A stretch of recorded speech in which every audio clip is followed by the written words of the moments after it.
Very welcome, everybody. It's the first hurling pod we've had in a while. With a brilliant weekend of hurling, and we're going to have a chat about it. Before we do that, just like to introduce the newest member of the dissect team, Brendan Delaney from Cork. I'll let Brendan introduce himself, but it's great to have another hurling voice on the DSS team. So, Brendan, how's it going? Too bad, Barry. Thanks a million. So just I suppose a quick intro. Been involved in coaching for a number of years now. Got involved with my club when I was relatively young, and then kind of progressed then and did sport and exercise science in UL. Travelled out then to Abu Dhabi as a PE teacher and got qualified online out there through the University of East London. Then I suppose there was always that void missing of the GA, so I came back home, started working with Leitrim GA for 2 years. Loved my time up there. Really good time. Great people up there. Great GA people. And then the opportunity came down last year to move back to Cork and work as a games development coordinator. So I'm in that role nearly a year now, and loving it. I'm from Killa, so play hurling with Killa and football with Glenbower Rovers. So loving that as well, and trying to stay involved with coaching and playing for as long as I can now. So well, it's great to have you on board, Brendan. Like I said, there's plenty of football people out there, but it's great to have another hurling voice there. That's it. We're in the minority. So look, we'll get straight to the games itself, Brendan. You know what? Like Clare and Kilkenny was a game of two halves, really. Big time. Cork and Limerick. That was a game of quarters, wasn't it? Yeah, it really was. Cork started great, then Limerick took over, and then Cork, again, third quarter, when Limerick usually drive on, and then Limerick finished brilliantly. Just ran out of time, really. So you were there. Yeah. What was it like? Yeah, lucky enough now to be up there, but the atmosphere alone was unbelievable. Even from 45, half an hour out from the game, it was mad. Even barring the rain now, the crowd got really behind them. The roar when they came out for the warm-up alone around the parade was just savage. And then, the game added to the crowd and the crowd added to the game. The game gave what the crowd wanted, and then they gave back then in spades to allow the game to get to that another level. And it was frantic. Like, there was no split second on the ball. There was intensity was unbelievable, energy was unbelievable from both teams. But it was unbelievable now to be honest. Yeah, brilliant. We talked about the first half in a while, but just that third quarters where Limerick usually, hurl teams off the pitch and win the game. I heard a stat this morning that Cork in that third quarter, Cork had 10 shots on goal. It's got 10 points. Wow, that is some goal. That's off the charts level efficiency. Big time. It started unbelievably. The throw-in is always mad, but just the boot forward from Tim O'Mahony and got on to Harnedy Fitzgibbon over the bar. It's kind of what you needed straight away. You brought the deficit down straight away. I think the puck outs in the second half really helped Cork that they went a bit further than the first half. The first half I felt that Pat Collins wasn't getting as much distance on them that he was, say, down in Páirc Uí Chaoimh, but in the second half, again, they were just going past Hannon that bit more. The first three puckouts were down on top of Hayes, and we got scores off three of them. So, that was a massive factor as well. Yeah. I suppose the goal, what a brilliant goal. There was, unfortunately, I was there in Thurles when I seen the Cork pace up front, the frightening pace, and that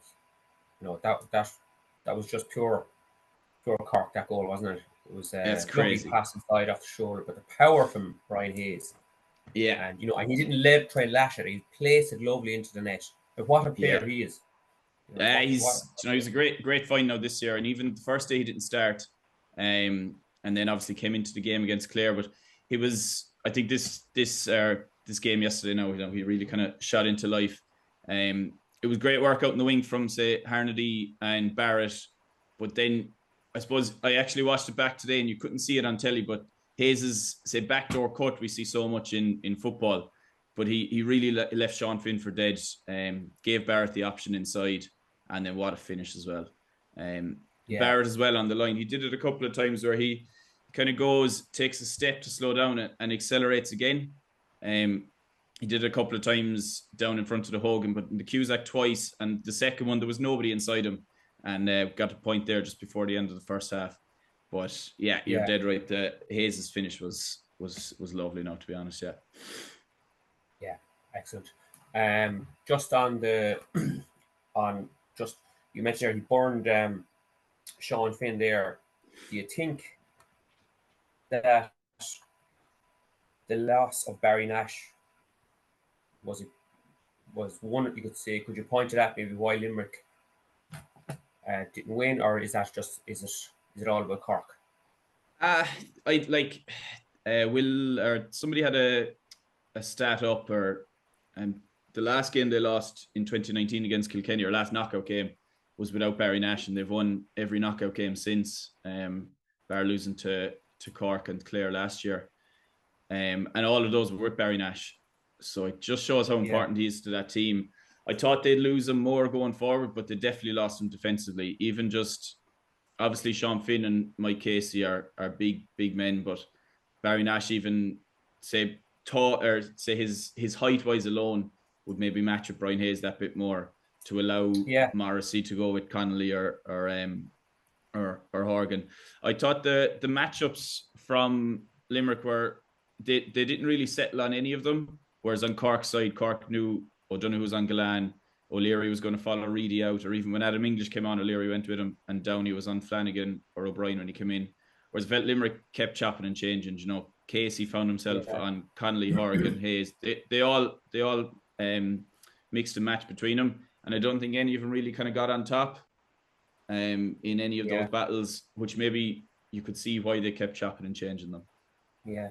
It's been a hallmark of Limerick, though, hasn't it? The last number of years is when, you know, like things have gone bad for them before, and they found a way that their line, what they do on the sideline is unbelievable. But and with all the answers, isn't it? Yesterday. Yeah, and you know, even just touching on your point at the start, where they nearly ran out of time. You know, I think their last score was 68 minutes from Hagerty, and they had a couple of wides then again after that. You know, that again kind of un-Limerick like.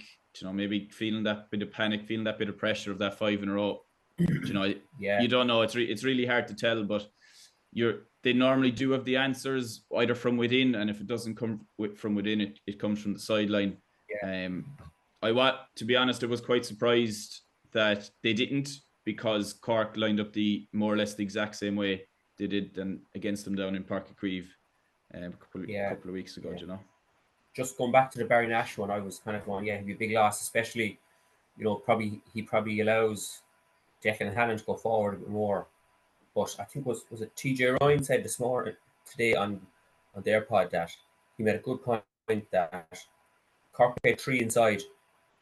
So even if Barry was playing, that if you know, it would probably have limited his runs surges forward anyway, because they're not going to leave Connolly or Huggy or Brian Hayes back there on his own. So maybe I suppose maybe that loss wasn't as as huge as I suppose maybe two sides to it. That generally teams play 2 up front, so Barry Nash kind of is that third man who sits in front, allows Hannon to push up.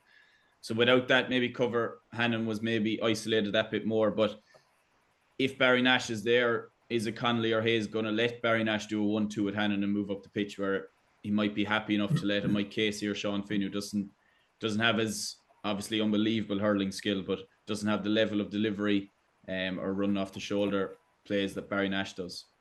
So kind of 2 sides to that there, I think. But like Cork are obviously unique in that way that they do play the 3 up front and get an awful lot of change out of the 3. Even going through the scores from all their forward line, they all scored from play and all contributed handsomely on the scoreline and through, say, general play, winning frees and bits like that. What a great day for Huggy as well, like getting up to the 700 points, and like at half time Yeah. So you'd be wondering, like, should they take him off? He had But no impact on the game. none. He missed a free that, I mean, I don't think he's ever missed a free like that in his life, has he? Yeah. Um, That I've seen but anyway, no. so it's a fair. I suppose he's very experienced, so he would have just kind of, and he literally laughed it off, didn't he? Yeah, yeah. And you could And see he him came out having and the played joke. brilliant, but Yeah, Pat like Ryan even trusted him well. definitely, yeah, definitely. I could think, with Hoggy, like you can't. I know we'll get onto maybe that one at the end where they did take him off, but I don't think there was ever going through Pat Ryan's head to take him off, even though he'd won one wide from play, he won free off the post, and then the free that he missed right in front. But thing, do you know what I find anyway? The thing is with him, like he could go through that a phase of play like that where he might get into the game, and then all he needs is a split second, and he could have rattled the net then very very easily later in the game. And he nearly did. Yeah, like even looking at that from the back of the goals, Mike Casey, Dan Morrissey, thought it was over, thought it was wide, and they were getting ready for their puck out. But Hoggy took the chance and stayed up, and very very close to getting that goal. But like it was unbelievable to see it even on the big screen, the 700 points. I was kind of thinking back then a couple of years ago when wasn't it LeBron James got past the total points mark, and the whole NBA stopped, the game paused to celebrate it. Yeah. So it say in the stadium it was just up on the screen, but the game goes on again. It's kind of funny in that way. Was there much of a? I can't even remember if they did it for TJ, because I was in Croker on Saturday. Yeah, and I can't remember if the same thing for TJ. It just. Yeah, his free was after he scored a free after 30 seconds that day, so maybe it was a bit soon or whatever, maybe to think of it. I don't know. But like there was it was just up on the screen, and somebody said, "Oh, look at the screen," and I know it mentioned it on the commentary, but like that, it was head down, next job again. Yeah, just at the end there, you mentioned it there at the end when he was taken off, and that free. Yeah. Like what was I that was a mad situation. I missed that. I just seen him. Yeah. I didn't know he was gone off. Yeah, that was mad. Like I think when Niall O'Leary got the free coming out against Hegarty, and you could see Hoggy jogging out, and you kind of think even anything within the opposite 45 and up, he has a massive chance. But you thought it was nailed on, and you'd go back to 3 points up, and then you see the sideline of Paddy Power coming on, and him going off, and you're saying, what is going on? Mark Coleman didn't know about it. Darragh Fitzgibbon had to point for him to come across and take it. It was a bit mad. And then the phase of play went, and we got a sideline. And we all know how good Mark Coleman is at taking the sidelines. He nearly wanted him to go for that one more than the free. But obviously that one went down the line. But yeah, it was a bit of a mad situation. Yeah, I know Alan Connolly said that line ball at the end. All I could think about was I was at Croke Park in 2013. Do you remember? Was it a free or line ball? Yeah, Stephen Moylan. Moylan Eventually scored when Clare turned it over. And that's all I was thinking. What will they do now? I wonder, was that going through their head? Yeah, well, look, I suppose, look, either way, that's your learnings coming there. Obviously, 11 years ago, Mark Coleman wasn't involved, but definitely would have been highlighted. Maybe not that exact situation, but you could see Pat Ryan have a word in his ear. Yeah, exactly. You could see Pat Ryan have a word in his ear, and maybe it was say, we don't want it to go dead. We don't want them to build from Quaid. So no, it was interesting as well to hear afterwards with Pat Ryan saying that Limerick always claw back, and he was worried about that. You're always going to be worried about it, but I think even the players on the pitch, they had that bit of confidence just to keep going, sticking with it, and came out on top, which is very true, very true. Oh, it was unbelievable, to be honest. It was great to be up there for it. Oh, I'd say it was unreal. One of the things for me that stood out was the 4 goalkeepers. 2 of them, like Murphy and Quaid, like they're amazing keepers. But Ivor Quilligan and Patrick Collins get a lot of criticism from their own. Yeah, especially. Yeah. And I know Ivor made a bit of a mistake for the goal, but he I mean, only for him, Clare were done, I'd say, in first half. But geez, Patrick Collins he was my man of the match. Anyway, I know Brian Hayes was brilliant, but you got thought Patrick Collins was one puck out where did he get intercepted? But geez, he was superb. Yeah, he was, in fairness. And like that, you're dead right. He does come under an awful lot of criticism. And I suppose, criticism can only go so far. Obviously, there's a style of play that the management and that are looking at. Maybe he's under pressure to hit those puckouts that that everybody else wants us to go along, and you see the joy we get of going down on top of Hayes or Harnedy there. But I thought his saves were unbelievable to put his body on the line like that in front of Glan. And one that maybe kind of went under the radar was in the same attack is when he put his body in front of Flanagan, even though it was pulled back. He didn't know it at the time. I'm sure he'll wake up with 2 nice bruises this morning, but he won't mind. But even but in the second half, the save from Hegarty I thought was unreal, and it was a massive turning point because he got that save, cleared it, and Dalton over the bar, which is a massive 4-point swing. Even at the end there, Downey came out with the ball, but he was still that option to come out. Downey turned around, played it to him, and then out to Kingston. Whereas, a keeper say lacking in confidence or not 100% sure would say, no, I'm staying here. We're last play of the game, 2 points up. I need to mind the house, but the confidence to take it on and take it off Downey and play it out the wing, which is great to see, especially as you say the criticism he's been under. We stayed for a good bit after the stadium, obviously, to see it all happen. But there was just celebrations were going. You could kind of see him just take a second. He kind of took a step back from the crowd of players, and I'd say he's definitely kind of reflecting on a couple of bits of where he's come from. I was down the first day down in Waterford, and it was that he got an awful lot of stick from his puckouts alone. But no, it was great to see that. Now, in fairness, he was always my age growing up, so it was always a battle when we came up against them. So question for you now as a coach now, Cork and where I first kind of stood back where I was against Tipp as well in Turles. Cork's speed to the breaking ball, like we know about their excellent running game and off the shoulder, but their speed to the break is unbelievable. Yeah. And do you think that's something that's just, is it a principle that, off the ball, we have intent, or do you think it's something that it's coached, that we sprint that breaking ball, and then whoever wins that breaking ball, there's always an option there for him as well, there's nothing worse than a coach when you see your team kind of get in a flick and you do the hard work, but the team pick up the second ball. Cork's speed to the break is it's unrivaled. Yeah, it definitely is. And so the first day down in Park Creve against Limerick, we saw that 2 goals coming off of breaking ball.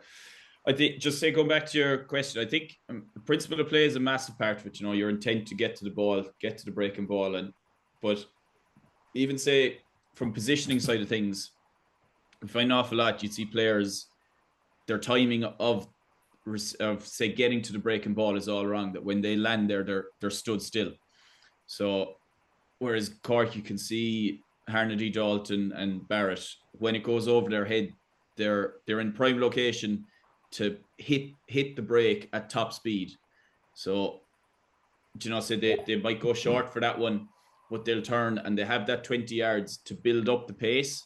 So by the time it hits the ground, then you have 3 lads coming in as hard as they can to receive it. Then what I also find as well is, say you have Connolly and Hoggy in behind. Connolly kind of loops around always, that he'll join it as well if it does go through.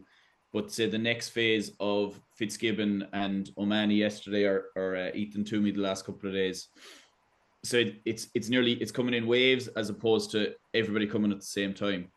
So if it breaks and there's another flick or whatever, then you still have another option coming through. I think the intent is massive though, and it's nearly having that confidence and saying this is our breaking ball. Doesn't matter what happens behind us, we trust the lads. We're committing 8 lads to this breaking ball. And then the options off the shoulder are added to that Barrett wins it, and then you have a next wave coming, or if Fitzgibbon wins it, you might have Mark Coleman off his left shoulder, different bits like that. But it's a massive part of their game. There's, and it's definitely something they're worked on. If you look back at the way Hayes goes up with his hurley and can position where he wants the ball to fall, is unbelievable at that level, I think. Yeah, no, it was what a game. Yeah. So if that game was a game of quarters, we say. Sorry, Barry. Just on that, on the quarters. The second quarter, I thought when Limerick came back into it, I thought Cork were going to be in trouble, to be honest. I don't know what it looked like from home. So Cork scored 19 minutes and they led 1-8 to 7 points. I don't know if you remember. Cork moved the ball very well, got it to Fitzgibbon. Fitzgibbon found Hayes, he just got the second goal that was pulled back, got another point, but then Cork went into a lull. I don't know, what did you feel around that stage? Like, it was kind of the tide coming from Limerick, or? I suppose as a neutral, you're kind of, I felt I wasn't. It was all about the third one for me. What's the response going to be? Because they were still leading at half time. Because when Limerick turn a screw, they tend to go ahead. Well, Limerick were up by 2 at half time, weren't they? They were. Yeah. They were. But they were just. They were in touch, But I was just. It wasn't at half time I was worried. I just felt that the inevitable was coming. To be honest, that's the third quarter. That's what I felt. Whether even if Cork were 4 or 5 up, or as we found in Tipperary, as we know, if you're 10 up at that time, you're still under pressure. Yeah. But there 10 shots was on goal, 10 points. Yeah. No, that was a massive part, but I just, like, again, at the time we were kind of looking around saying, geez, we were 1-8 to 7 points, and I think 6 minutes later when we got our next point, we conceded 4 on the bounce. But in that time was the save from Collins off Gillane. So Flanagan broke through off the breaking ball. Say, from a coaching point of view, you're defending that 3-on-2. Can I maybe talk that through and see what you'd see from it? Because I picked out a couple of bits to just kind of see how we differ, maybe, or. Grant. So, what was I saying? So the Clare v Kilkenny game of 2 halves for me.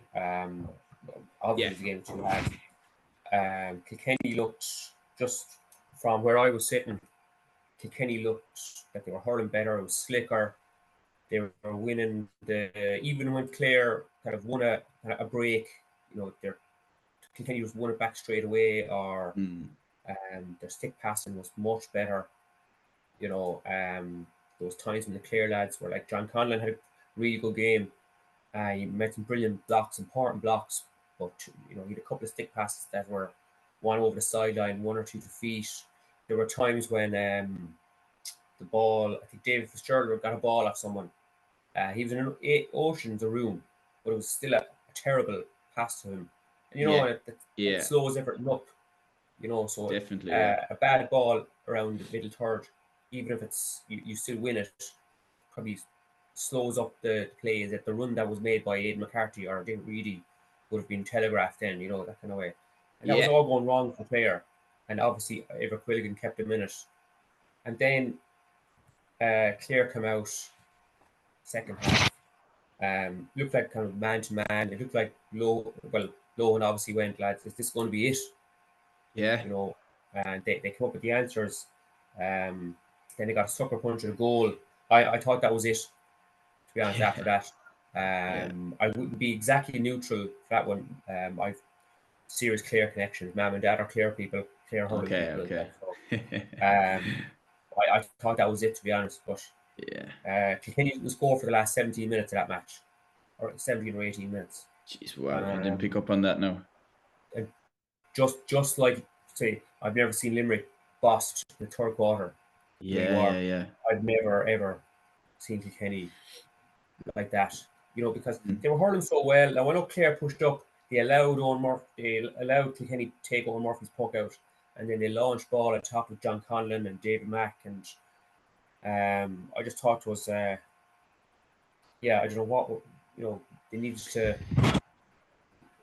Yeah, maybe like work a bit smarter. They were a bit smarter on the ball, but it's easier yeah, said than done, isn't it? When you push up, then definitely, yeah. you don't want to be turned over either. Yeah. I say just from the second half, just picking up on that. Obviously, I think the breeze, you couldn't really see it so much on telly, bar when Paddy Deegan gave a ball in near the end and it just held up completely in the Yeah, in the wind. So up until that, you're kind of saying why aren't Kilkenny going long enough, or why aren't they going as long as they were?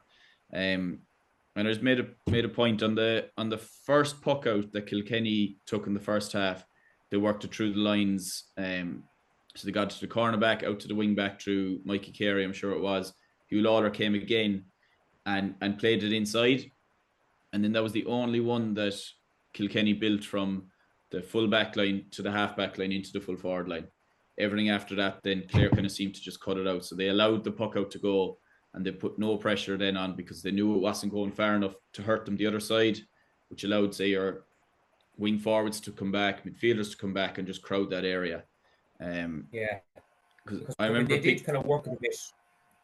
Like there was a point there in the first half. David Blanchfield caught a ball, kind of a 1-2 kind of thing. Brilliant score. yeah. Kilkenny was hurling really well. They were all bypassed Yeah, in the second half to launch it up to the lads. yeah, definitely. But Yeah, look, even on that one, say just from say a coach's point of view, Blanchfield did the 1-2. Conlon was so preoccupied with John Donnelly in the first half that he was obviously taken out, and it had opened up fully for Blanchfield to run through, and Billy Ryan was obviously given a support run, but I felt the timing of the support run was off, that he just cut out his space completely. There was yeah, for a split second there was half a goal chance on when he received it on the 45. He'd already had the legs on Duggan. That kind of movement from the forward line, it's great if Billy Ryan times it right, and now we have a 2-on-1 between him and Blanchfield against Conor, but just the timing was a split second off, and they had to settle yeah. for a point. Do you think that? I mean, from the first half, it looked like Kilkenny can play it around. It was very slick. I mean, there were times when lads might touch the ball twice in the same movement, and Yeah. it looked really impressive. And got great ball into Cody.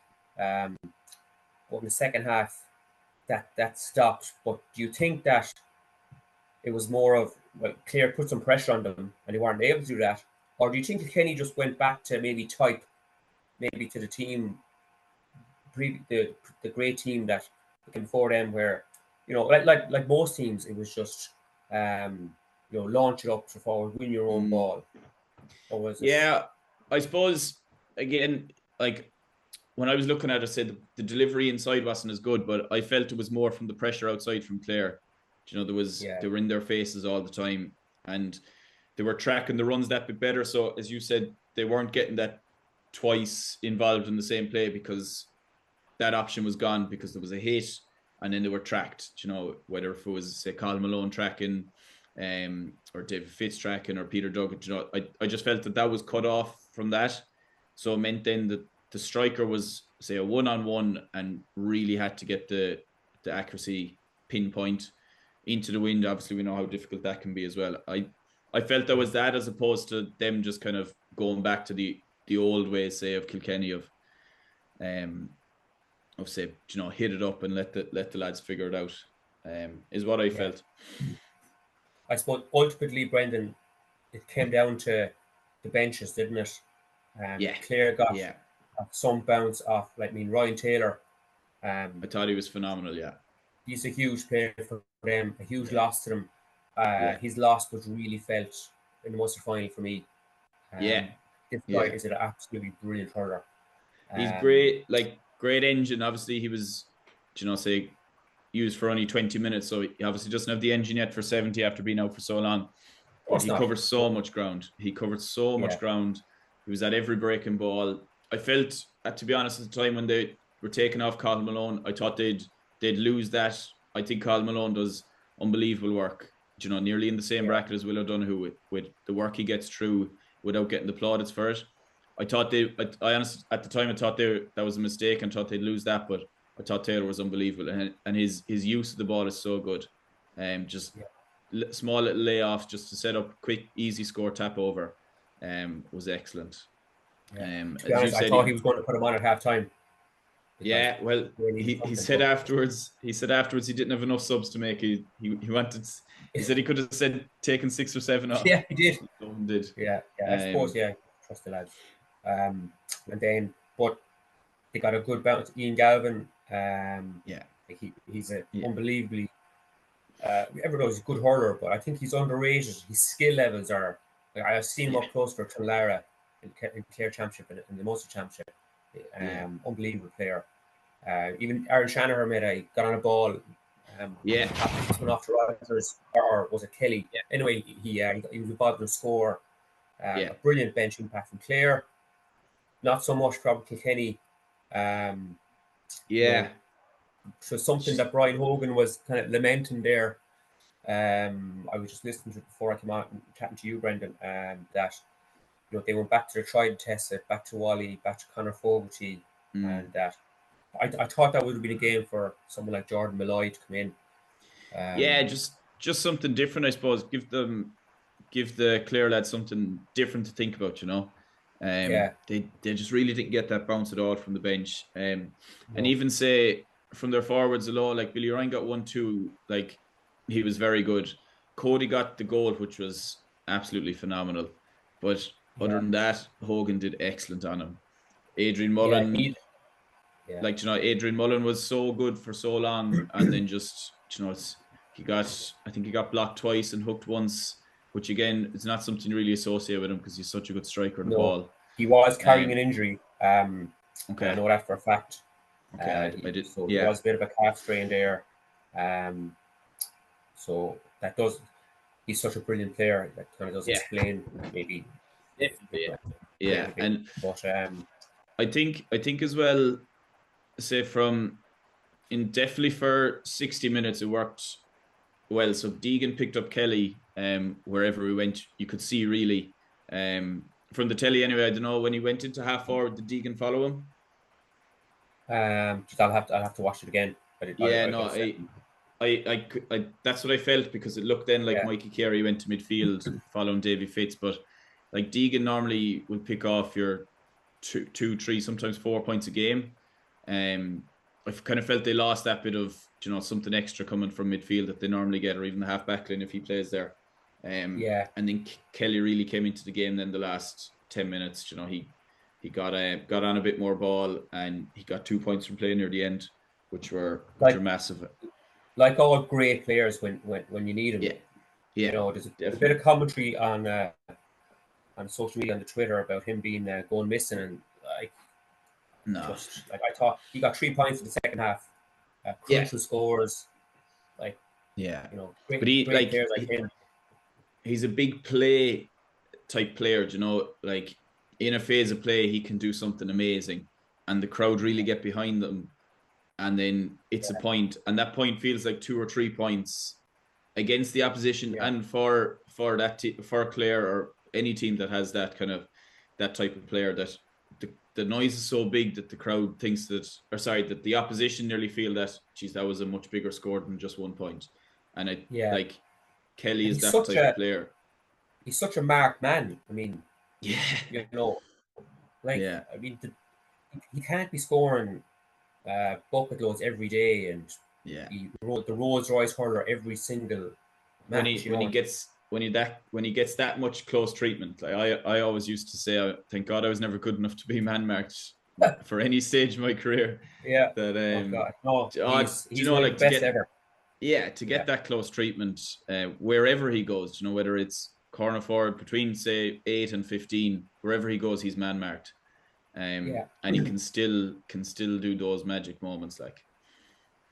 Yeah, I just think that now, whereas if he was out of the game for whatever reason, he just didn't have the lads around him was wanting to do it. But now if he's kind of quiet for a period of time, like you've got great players like O'Donnell, who's brilliant again yesterday, and Rogers, Ryan Taylor now, Conlon, they're all, carrying the load, shall we say.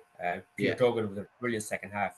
So if Kelly is have a quiet time in the game, the other lads are stepping up. They just need to, they can't be having the first halves like that against Cork, or they'll be buried. I think Cork will bury them in the first half if they're standoffish, or if they're kind of, if they're having that chat at half time. I think it'll be too late. Clare have to start Definitely, just from a Clare perspective. They have to be in their faces from second one. It's definitely something we don't associate with Kilkenny teams gone by, or even with this Kilkenny team. When you look at what they did against Dublin, that they just weren't clinical enough in that first half when they were really, really on top. Now we touched on Quilligan's saves; they were unreal. He really kept them in the game. But even the wides they had, they're kind of uncharacteristic from Kilkenny. They really kind of, when they have that bit of lead, have that bit of foot in the throat, they really, really go for the juggler, and they just didn't on Saturday for whatever reason. Yeah. Just on the referees. So if you listen to podcasts all summer, the TV, they're always picking out the contentious decisions. I thought there was two brilliant performances. I can't remember Liam Gordon's performance, which is a good thing. That's always good. If you can't remember the referee, then he obviously had a good game, and he did. And there was every referee will make some mistakes in the game. Like some of the players over the weekend had great performances, but they made a mistake or two. But nobody talks about them. It's I think Gordon and Thomas Walsh had brilliant games and contributed, especially Tyler Walsh. He contributed to a brilliant game as well. Yeah, absolutely. You could pick out the hand passes, but I thought the two refs now were excellent. No, yeah, I agree. I thought they were excellent. I thought they were very good. They added to both games. Obviously, said the intensity in that there was a difference between the two, but Liam Gordon let it flow enough to allow that game to kind of flourish and get to that level. There was no real contention. What he did, was it the first half or the second half? I can't remember. But do you know this double yellow where there's two lads wrestling the gap, no matter who insinuates it? Yeah. And Gordon ran up to him, told him get up, and then called the puck out. Right, let's go, lads, again. Yeah. That's what I want to see. Definitely.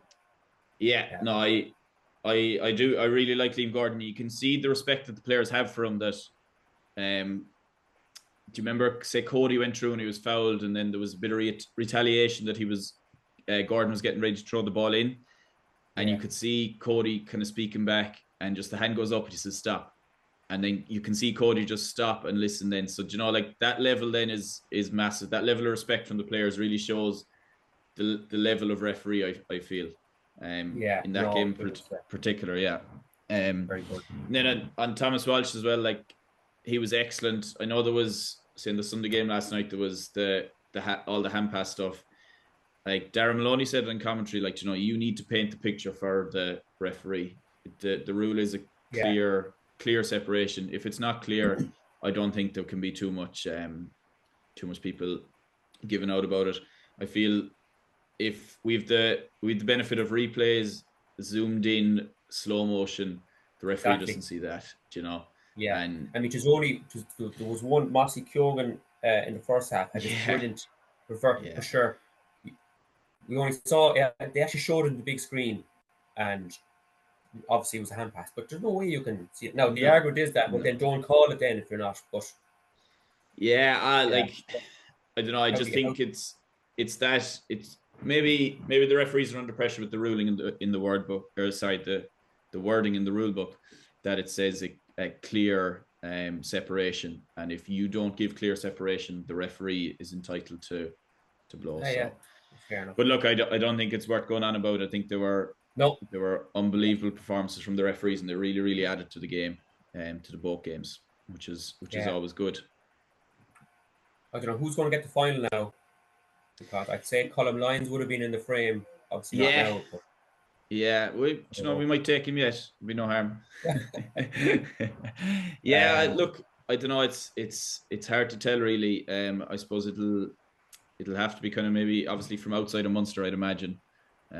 Seeing as there is 2 Munster teams in it. Yeah. Look, we're nearly there. Just on. So we haven't had a hurling pod in a while.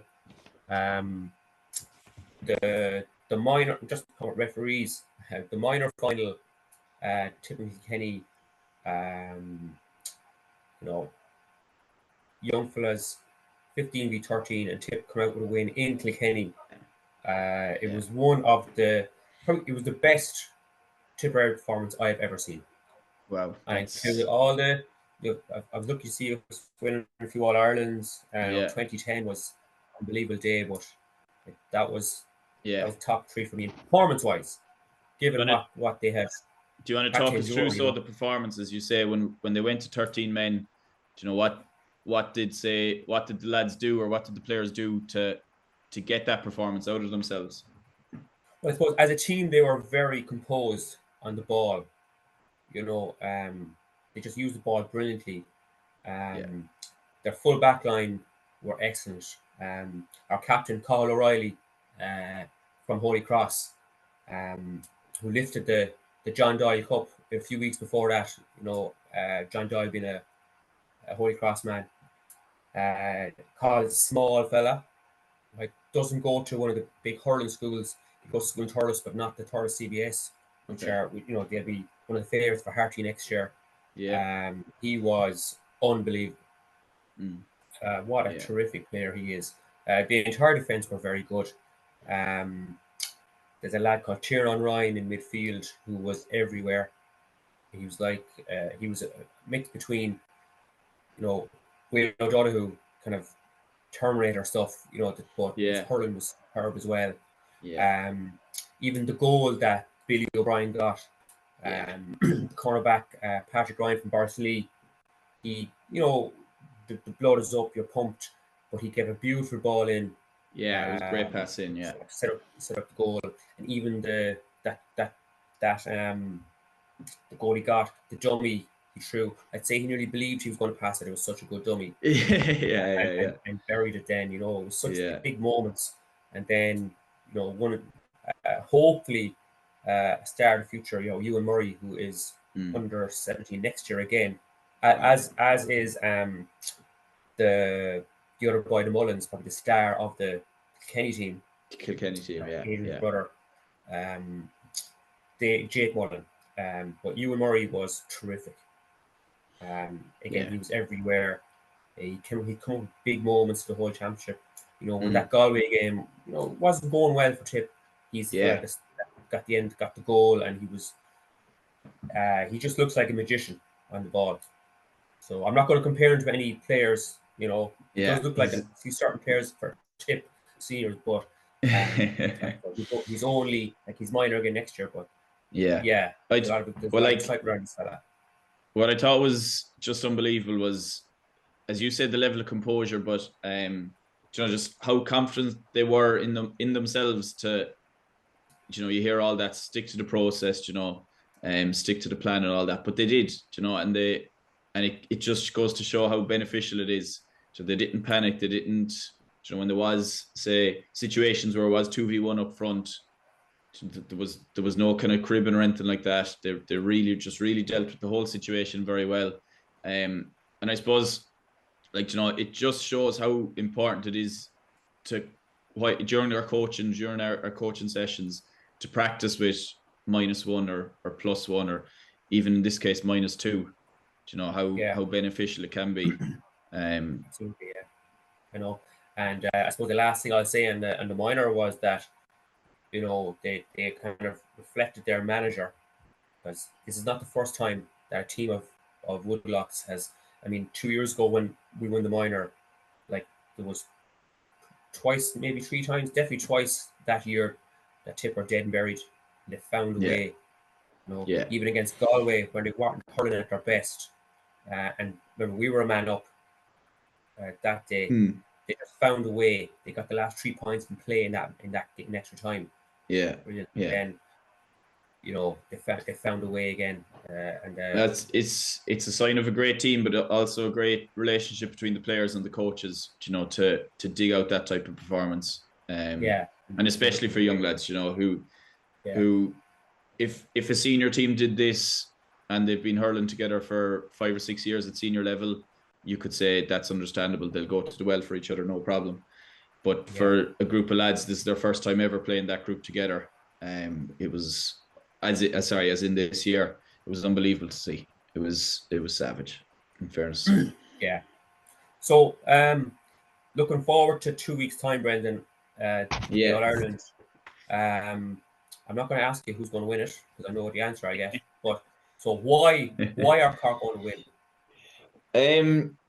So I had a quick look back this morning at Cork and Clare down in Páirc Uí Chaoimh. I was at that game as well, and I remember when we went up with Hoggy and we got with Hoggy's goal when he flicked it over Quilligan, we got a couple of points. I think we're gone ahead too early. We're too far ahead too early, and then obviously the goals that Clare got and Sean O'Donoghue's second yellow. So we kind of capitulated a bit in defence. And we got opened up twice. David Ryan coming through with Shane O'Donnell's goal and Dave Fitzgerald running through as well. I think Cork have made massive improvements in their defence since, and it's a real settled backline, even though there's, say yesterday there was a change in the backs with Joyce going in wing back and Tim O'Mahony going midfield, but you can really see a real structure there. Of say our 2 banks of 3, as best they can throughout the game. And I don't feel like we've been opened at all really since that Clare game in terms of really bearing down on goal. So I think that's a massive factor. The Clare game came 6 or 7 days after the Waterford game. I think if I'm 100% right on that, but there was 6 changes from that game to the Clare game. So it was our first time playing with that, say 15 on the pitch, and the 15 since then has kind of more or less been the same, with a couple of changes here and there. Clare then as well, I don't think Clare have reached the heights of that performance down in Páirc Uí Chaoimh in terms of scoring 328. Not saying they can't do it, but I feel like the form is definitely on Cork's side. So I hope maybe hope more than I really know we're going to win yet. But I'm sure we'll see now over the next 2 weeks. Hopefully for the Rebels' sake that wasn't the peak, that wasn't the because Cork were magnificent, and it's probably make them slight favourites maybe, I don't know, but I mean there's a lot more improvement in Clare. They just when they put us together, they're hard to stop. I just think O'Donnell, Rogers, Duggan, Kelly, they're just there's so much scoring there, but look, a lot of them have to go well. Conlon needs to be outstanding. They need they'll have a plan. They'll have a plan for the Cork's pace, and Clare don't lack pace either. It's definitely not. Is will they start Ryan Taylor or will they leave him? Does he have 70 minutes? That's I suppose in him. I know he played a half for his club, I think. Okay. Then he came on Saturday.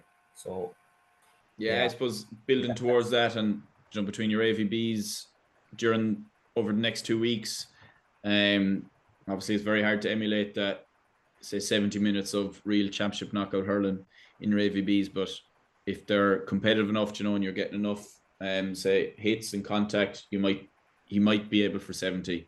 I don't know who would you take out though of that starting team with to fit him in. You'd Kelly and Malone midfield the last day.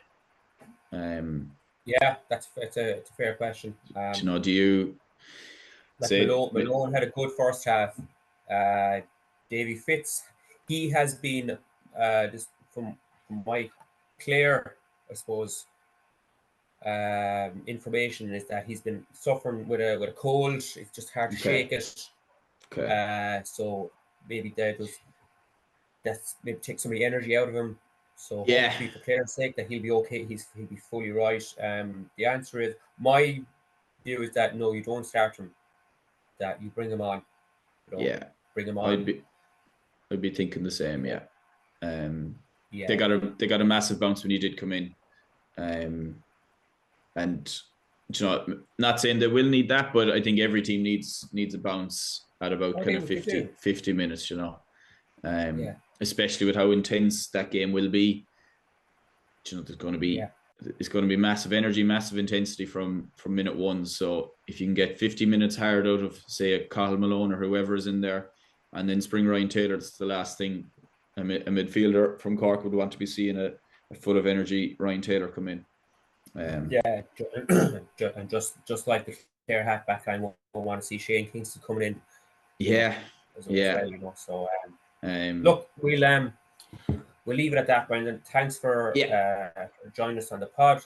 We look forward to your stuff coming out over the weeks and months ahead. Perfect. Just to mention that the Hurling Games book is still available to download on the website. It's got a good feedback from a lot of coaches. If I don't say so myself, it's well worth the investment if you're trying to improve as a coach and you're looking for maybe some new stuff for your session. So Brendan, thanks a million, and thanks so much, Barry. Talk soon. Perfect. Thank you.